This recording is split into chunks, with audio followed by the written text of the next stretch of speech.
There's a version of watch collecting that's about more. More complications, more dials, more information compressed into a face smaller than a coin.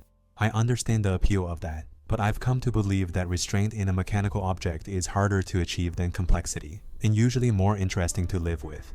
The NOMOS Zürich Worldtimer is a watch that could have been ostentatious. It tracks 24 time zones simultaneously. That's not a small thing to put on a wrist. And yet when you look at it, the first word that comes to mind isn't complicated, it's considered.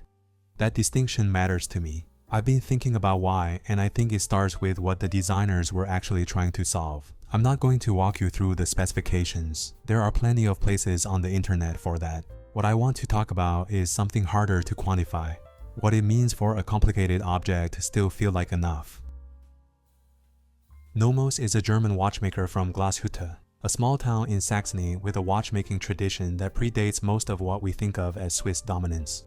The watches are made by a relatively young company with a clear point of view that mechanical watchmaking should be beautiful without being baroque. The Zürich Worldtimer reflects that position. It was designed to serve people who move between time zones, not as a status object, but as a tool. And there's a design philosophy embedded in that intention that I find compelling.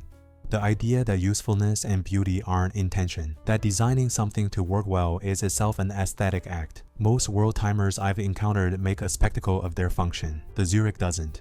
The 24-hour disc rotates alongside the city ring. Reading a second time zone takes maybe 2 seconds once you know the system. That's not minimalism as a style choice. It's minimalism as the outcome of solving a real problem cleanly. The dial on the Zürich Worldtimer is doing a lot of work, and somehow it doesn't look like it. The city ring carries 24 reference points around the periphery.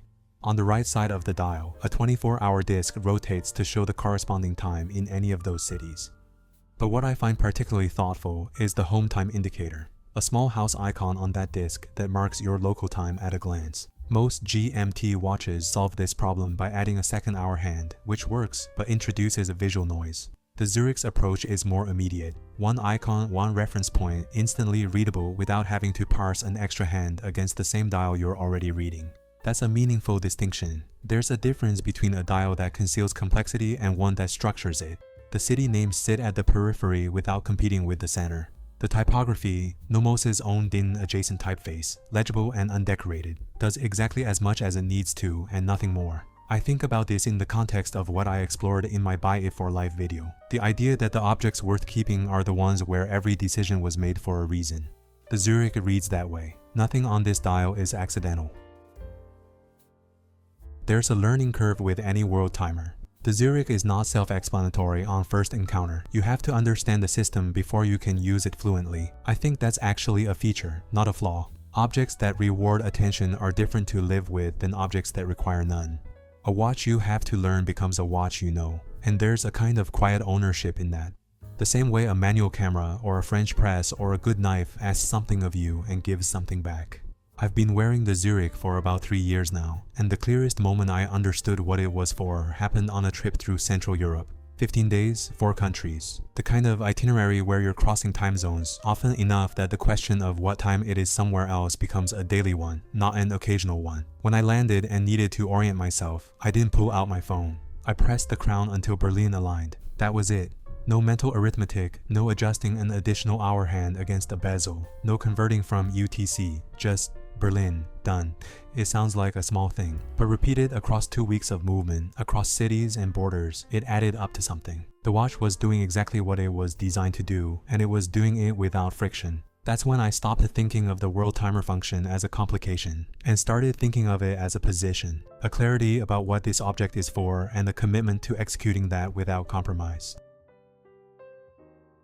There's a paradox at the center of this watch that I keep returning to. Minimalism, in the way I think about it, isn't the absence of things. It's the absence of things that don't belong. And one of the harder questions in design, in objects, in clothing, in spaces, is how much can you add before it stops being honest? The Zürich Worldtimer adds a world-time complication to a dial that could have stayed simple, and somehow it remains coherent. That's not easy to do.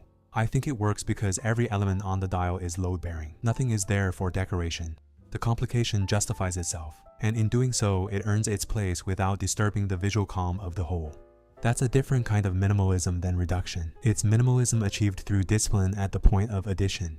I noticed this most clearly when I wore it with a black blazer. There's a version of a Worldtimer that reads as a tool watch, something technical, something you'd associate with utility and function. The Zürich doesn't do that. On a dressed up wrist, it carries itself differently. The white dial opens up, the hands become more deliberate. It has an elegance that I didn't fully anticipate, and that I think is easy to miss if you're reading it as a complicated watch rather than a considered one. That's why, for me, this sits in a rare category. It's an object that does more than most, and looks like less.